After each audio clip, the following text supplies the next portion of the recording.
This is Trade Flow News, bringing you relevant news and insights from around the world. Trade Flow News, enabling trade for SMEs and economies worldwide.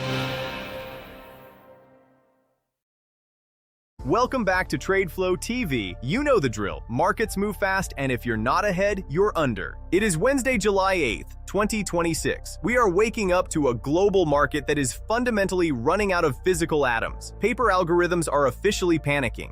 Exchanges are struggling to fulfill delivery requests as global supply chains buckle under unprecedented pressure. And the weather is ruthlessly finishing off whatever is left of the agricultural supply chain. Let's get you caught up for the Wednesday open. First up, the 60-second commodities flash. Brent tests $110. The global energy floor is rising again. Brent crude just violently tested the $110 psychological barrier in Asian trading, while WTI holds near $106.20. European refiners are hitting the panic button as the floating parking lot of stranded tankers around Africa results in acute, localized crude shortages. Meanwhile, silver vault freeze rumors hit the tape. Spot silver is trading at $108.50 per ounce. Massive rumors suggest bullion banks are attempting to impose daily limits. This move aims to prevent a total drain of registered COMEX and LBMA vaults. As a result, the OTC premium is going vertical. Copper strikes trigger emergency. LME copper is grinding relentlessly higher, crossing $16,800 per ton.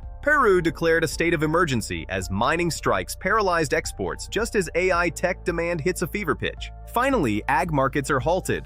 Following an emergency crop condition downgrade from the USDA, corn and soybean futures hit their daily limit-up circuit breakers. Brokers are actively halting trading on certain soft commodity contracts as margin calls wipe out short sellers across the world. Xuan. Let us take a deep dive into why the paper exchanges are reportedly capping physical silver deliveries, and how the U.S. heat dome just guaranteed a global food inflation shock. The data hitting global terminals this Wednesday morning proves that financial engineering has completely failed. You cannot print silver, and you cannot print rain. Look at the silver withdrawal panic. When silver crossed $100 earlier this week, we warned you about an enterprise run on the vaults. Today, we are seeing the exchange reaction.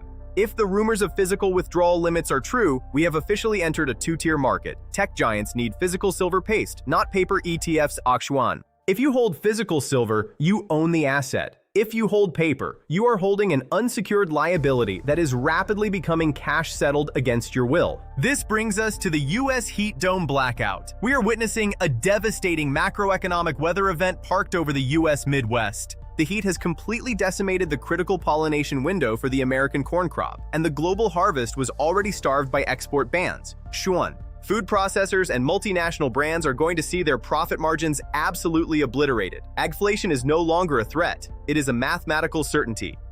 Xuan. At the same time, monitor the copper state of emergency. The contagion in South America is spreading, morphing from labor disputes into national security issues. By declaring a state of emergency to clear mining transport roads, governments are signaling just how desperate the global supply chain has become. With copper nearing $17,000, EV manufacturers and grid developers are realizing that their 2027 production timelines are purely fictional. The metal simply does not exist. Here is the trade flow take. We are in the acceleration phase of the physical supercycle. Paper markets are freezing, and physical deficits are taking total control. Do not try to catch the falling knife in consumer staple equities. They will be crushed. Maintain a relentless grip on physical precious and industrial metal miners. The era of the just-in-time supply chain is dead. Stay liquid, stay sharp. Subscribe to TradeFlow TV to stay locked onto reality. We will see you tomorrow. That is all for today's news on commodity markets. Stay tuned to TradeFlow News as we continue to provide you with more updates. We also invite you to follow us on Twitter at TradeFlow News, which allows you to watch our program on your mobile device or desktop to receive information from there.